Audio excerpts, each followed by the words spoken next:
Speaking for a moment about a heart that devises wicked imagination. And I'm going to go straight to the word, to the book of Esther. And you'll find in chapter 3, verse number 9 is where I want to start. If you have your text, it reads, "If it please the king, let it be written that they may be destroyed, and I will pay 10,000 talents of silver to the hands of those that have the charge of the business to bring it into the king's treasuries." Now, I just want to give you a little background right now. This was Haman speaking with the king. And Haman had a thing against Mordecai, who stayed at the gates. He was a bum, people would say. And Haman didn't like him. Haman had something against not only Mordecai, but against Mordecai's people, the Jews. So he devised in his heart, I'm going to get rid of these people. He said to the king, listen, I need you to write this decree and send it into all the provinces that the Jews would be destroyed. Now, first mistake, he went against God's people, God's chosen people. Y'all got to understand something. When you go against God, you're going to lose. When you go against God's people, you're going to lose. You can't win. I heard the Bible say, woe unto them that would touch a hair on the least of one of these. Okay? Now, I'm just going to move forward a little bit. I 7 more minutes. I'm trying to be obedient, Pastor. When the king gave his approval on Haman's little plan, you know, Haman went, partied a little bit with his friends at his house, you know, says, I'm the big man now. I said, okay. But the word came to Mordecai. They said, Mordecai, we all in. They done got this decree out on the light post out here, man. It says posted up. They gonna kill us. But see, what people didn't know was that Esther was one of the king's wives. She was the queen.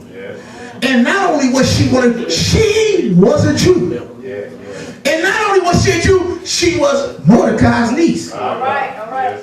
So Mordecai had a man on the inside, if y'all know what I'm talking about. See, everybody didn't know about that. So when they came and told Mordecai, look, we in trouble, man. This is what's going down. Mordecai said, hold on, just wait a minute, y'all. And he thought for a minute. And the Lord spoke to him. He said, go tell Esther this. And he sent a message to Esther. And a few messages transpired between them. But the last message was the one that Esther sent to Mordecai. Because the Lord, she went before God. See, first of all, we got to understand, when we realize that somebody done devised something against us, we need to go on to the power source right away. We need to turn to God. Because we can't handle it on our own. Okay, what's the best thing we can do for them? Pray for them. That's it. Turn to God. And that's what Esther did. And she got the answer. It said, tell Mordecai, go into the province of Shushan.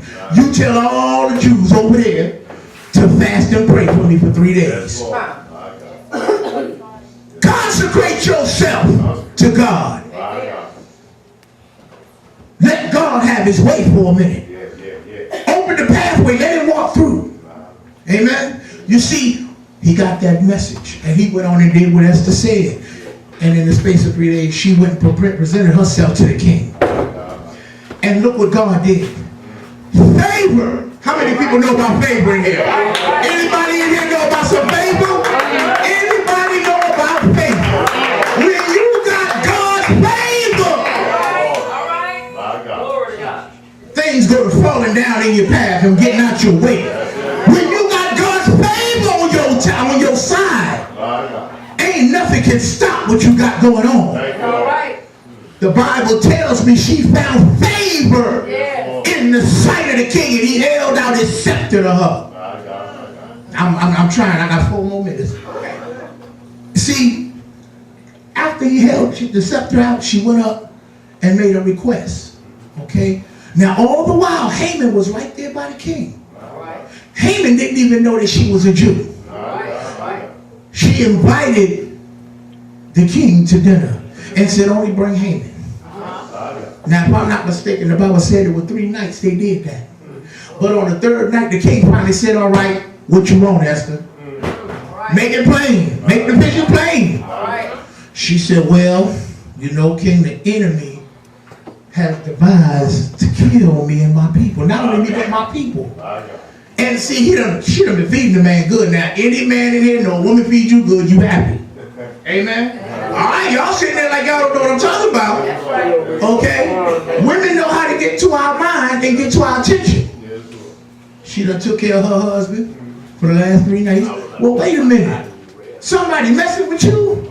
Well, who doing this? I need to know right now. She just calmly turned and looked and said, hey, it's Haman. And the king's whole countenance changed.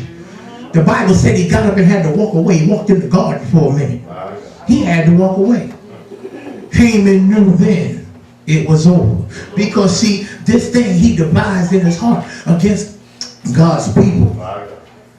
God turned it around. See, the devil meant it for their bad, but God turned it around for the good. And the Bible went on to say that the very gallows that he had built to hang Mordecai is the very gallows that they hung him on. My God. Don't you see? Do you see how God will bring someone's fate around to attack them when they meant it for you? I heard the Bible say, the potholes and pitfalls that my enemies set up for me, God allowed them to fall in them. The traps that was set for me, they sat and devised this thing against me.